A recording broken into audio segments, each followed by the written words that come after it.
आप भी यदि मधुबनी ज़िला से है तो ये वीडियो बहुत ख़ास होने वाला है, क्योंकि मधुबनी का जो डीएम है उन्होंने एक आदेश जारी किया है जिसमें कहा गया है कि बिहार के जो भी मधुबनी ज़िला के जो भी सरकारी स्कूल है उसको 2 पाली में संचालन करना है। तो इस वीडियो में हम पूरा आपको बताएंगे कि ऐसा निर्णय क्यों लिया गया है, तो पूरा वीडियो में बने रहिए। देखते हैं कि डीएम का क्या कहना है। ठीक है, तो डीएम का आदेश है कि जो भी सरकारी स्कूल है उसको 2 पाली में चलाना है। जैसे एग्ज़ाम होता है 2 सीटिंग में, जैसे फर्स्ट सीटिंग सेकंड सीटिंग में, उसी तरीक़े से स्कूल भी अब 2 सीटिंग में चलेगा, फर्स्ट सीटिंग और सेकंड सीटिंग। कहने का मतलब है जो भी बच्चे हैं जो सरकारी स्कूल में पढ़ते हैं और कक्षा 1 से लेकर 8 तक, यानी जो बच्चे क्लास 1 से लेकर 10 8 तक के बच्चे हैं, उसका जो समय होगा स्कूल का वो 6:30 बजे से लेकर 11:30 बजे तक है। यानी उसको जो है ना सुबह में स्कूल जाना है, उसका जो टोटल टाइम होगा वो 5 घंटा, यानी 5 घंटे का जो है ना स्कूल का टाइम होता है। तो 1 से 8 तक के बच्चे के लिए सुबह का टाइम है 6:30 बजे से 10:30 बजे तक। और वहीं पर जब इस बच्चा का जो है ना छुट्टी हो जाएगा उसके बाद जो है ना 12 बजे से क्लास चलेगा 9वां से लेकर 12वीं तक के जो भी सरकारी स्कूल है मधुबनी ज़िला में। तो वहाँ पे जो भी 9th के बच्चे हैं, 10th के बच्चे हैं, या वो स्कूल जो है ना इंटर तक है, तो मैट्रिक हो या इंटर हो, दोनों का जो स्कूल का टाइमिंग होगा वो 12 बजे से लेकर 5 बजे तक होगा। उसका भी टाइमिंग है 5 घंटे का। ठीक है, तो कहने का मतलब है कि सुबह का जो टाइम होगा वो बच्चे सबको दिया गया है, और वही शाम वाला जो टाइम है वो बड़े बच्चे के लिए है, जिसमें 9th है, 10th है और इंटर के बच्चे हैं। इंटर में 11 हो जाता है और 12 हो जाता है। ठीक है, आगे हम देखते हैं कि इसमें ऐसा क्यों नियम मैंने लिया है, मैंने ऐसा नियम क्यों बनाया है। ठीक है, इसमें कहा गया है कि क्या फैसला लिया गया है। तो ज़िले के सभी सरकारी स्कूलों में अब 2 शिफ्ट में पढ़ाई होगी। यह व्यवस्था 27 अप्रैल 2026 से लागू हो जाएगा। कहने का मतलब है कि ये जो व्यवस्था है, डीएम साहब ने मीटिंग किया था, सबका जायज़ा लिया, उसके बाद ये निर्णय लिया गया है। यानी ये जो नियम है वो 27 अप्रैल से पूरे के पूरे मधुबनी ज़िला में लागू हो जाएगा। ठीक है, देखते हैं कि इसका समय हम बता दिए, फिर भी बता देते हैं कि पहली पाली जो होगा वो सुबह 6:30 बजे से लेकर 11:30 बजे तक होगा। यानी इस टाइम में क्लास 1 से लेकर 8 तक के बच्चों को आना है। ठीक है, वही दूसरा जो पाली होगा वो 9 से लेकर के 12 तक के बच्चे हैं। ठीक है, उसका टाइमिंग है 12 बजे से लेकर के 5 बजे तक। ठीक, ध्यान दीजिए कि दोनों का जो है ना टाइमिंग जो है वो 5 घंटे का है, माने 5 घंटे ही स्कूल में पढ़ना है। इससे क्या, देखिए यह फैसला क्यों लिया गया। अब ये देखिए कि आखिर ये क्यों ऐसा लिया गया है। देखिए इसमें 38 ज़िले हैं, लेकिन सब में ऐसा नहीं है।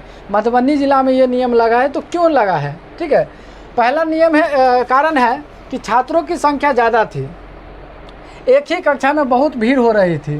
ठीक है, माने बहुत ऐसे स्कूल है जहाँ पर बच्चे ज़्यादा हैं और क्लास कम है, तो वहाँ पे क्या होता है कि बच्चे ज़्यादा होने की वजह से भीड़ जैसा माहौल हो जाता है। ठीक है, दूसरा पॉइंट है पढ़ाई की गुणवत्ता प्रभावित हो रही थी।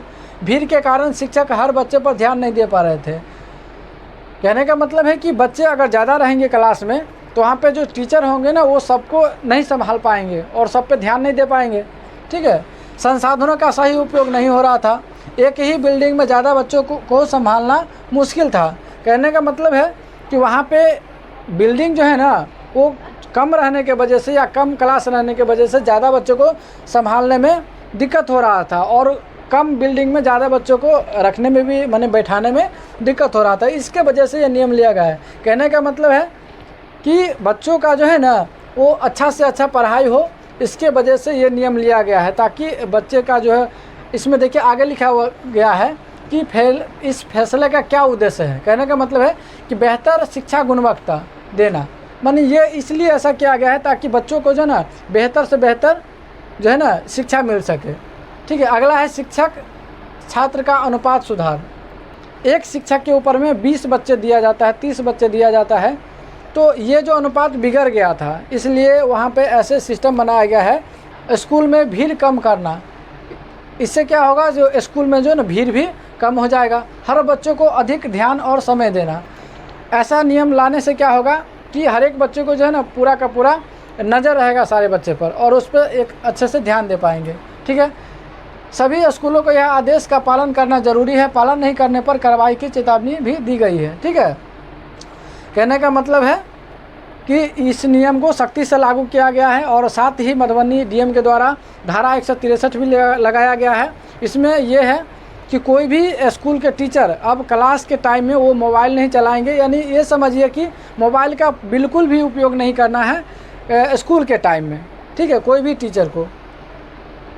और यहाँ पे देखिए इससे क्या फ़ायदा होगा, तो फ़ायदा यही है कि क्लास में कम भीड़ लगेगा और बेहतर से बच्चों समझ पाएंगे, शिक्षक हर बच्चों पर ध्यान दे पाएंगे, पढ़ाई का माहौल सुधरेगा और बच्चा का रिजल्ट भी अच्छा होगा। तो कहने का मतलब है कि मधुबनी के जो डीएम है उसका बहुत अच्छा सोच है। देखिए ये कहाँ तक सही हो पाता है, उनका प्रयास है कि अच्छा से अच्छा शिक्षा मिले। यदि मधुबनी ज़िला में अगर ऐसा होता है तो यह देख करके अगल बगल के ज़िला भी ये नियम लगाएंगे।